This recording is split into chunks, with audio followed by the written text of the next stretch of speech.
ओम श्री साईराम. ओम श्री साई सत्य स्वरूपाय नमः. सत्य स्वरूप असणाऱ्या श्री साईंना आमचा नमस्कार असो. सत्य हा शब्द 3 अक्षरांनी बनलेला आहे.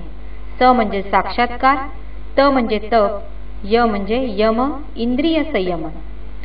आत्मसाक्षात्कारातून प्राप्त झालेले सत्य म्हणजे सत्य होय. भगवान श्री सत्यसाई बाबा सत्य स्वरूपाबद्दल असे म्हणतात, या सर्व विश्वात सत्यच आविर्भूत झाले आहे. सत्याखेरीज विश्वाचे अस्तित्व असूच शकणार नाही. प्रत्येक गोष्ट सत्यातूनच निर्माण झाली आहे. ईश्वराने सर्व काही सत्यातूनच उत्पन्न केले आहे. जेथे सत्य नाही असे एकही स्थळ नाही. सत्य हे एकच एक शुद्ध आत्मस्वरूप आहे.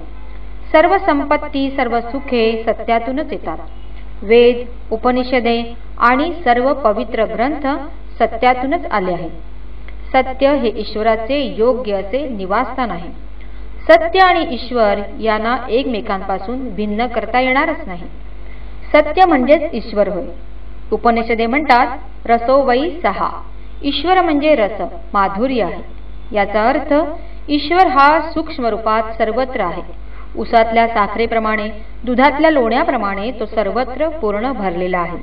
जरी ईश्वराचे प्रत्यक्ष दर्शन होणे कठीण असले तरी त्याच्या अस्तित्वाचा अनुभव अनेक प्रकारांनी येऊ शकतो. साखरेतील माधुर्य, लिंबातील आंबटपणा, कडुलिंबातील कडवटपणा हे सर्व ईश्वराच्या अस्तित्वाचा प्रत्यय देतात. एखादा पर्वत, धबधबा किंवा जंगल पाहताना आपल्याला जो आनंद होतो ते सर्व ईश्वराच्या अस्तित्वाचा उद्घोष करीत असतात. प्रकाशणारा सूर्य, चमकणारे तारे, कक्षेत फिरणारे ग्रह हे सर्व ईश्वराचे आविष्कार आहेत. एका ज्योतीच्या स्वरूपाने अग्नीचे स्वरूप समजते. पाण्याच्या एका थेंबावरून संपूर्ण गंगा नदी समजू शकते. त्याचप्रमाणे माणसाचे खरे स्वरूप समजून घेतले तर ईश्वर स्वरूपही समजते. मनुष्य अहोरात्र अनेक कामात मग्न असला तरी त्याला आपल्या खऱ्या स्वरूपाचे ज्ञान नसते. तो स्वतःला शरीर, मन, इंद्रिये यांच्याशीच एकरूप समजतो आणि सत्स्वरूपी आत्मा या पलीकडे आहे हे तो विसरतो. माणसामध्ये 2 तत्वे आहेत, देह किंवा क्षेत्र आणि त्यात राहणारे देही किंवा क्षेत्रज्ञ. हा क्षेत्रज्ञ जाणणे म्हणजे स्वस्वरूप ओळखणे. फार वर्षापूर्वीची गोष्ट आहे. ज्या काही दररोज सायंकाळी स्वामी भक्तांसमवेत चित्रावतीच्या किनारी जात असत. त्यावेळी काही भक्तांनी स्वामींकडे त्यांचे सत्य स्वरूप जाणून घेण्याची इच्छा प्रदर्शित केली होती. एक दिवस सूर्यास्ताच्या सुमारास स्वामी चित्रावतीकडे भक्तांच्या समूहातून जात असताना मध्येच अंतर्धान पावले. सर्वजण त्यांना शोधू लागले, पण व्यर्थ. इतक्यात डोंगरांच्या माथ्यावरून टाळ्या वाजवलेल्या ऐकू येऊ लागल्या. म्हणून सर्वांनी त्या दिशेकडे पाहिले असता डोंगर माथ्यावर स्वामी उभे असलेले दिसले. त्यांनी तिथूनच विचारले, सूर्य पाहायचा आहे? सर्वांनी एकमुखाने हो म्हटले. सूर्यास्तानंतर सूर्य कुठून येणार? परंतु क्षणार्धात या श्री सत्यनारायणाच्या मागे सूर्यनारायणाचा उदय होऊ लागला. त्याचे तेज इतके प्रखर झाले की भक्तांच्या सर्वांगातून घामाच्या धारा वाहू लागल्या. सर्वजण ओरडू लागले, स्वामी, खूपच उष्णता आहे. लगेच उष्णता कमी झाली व स्वामी म्हणाले, चंद्र पाहायचा आहे?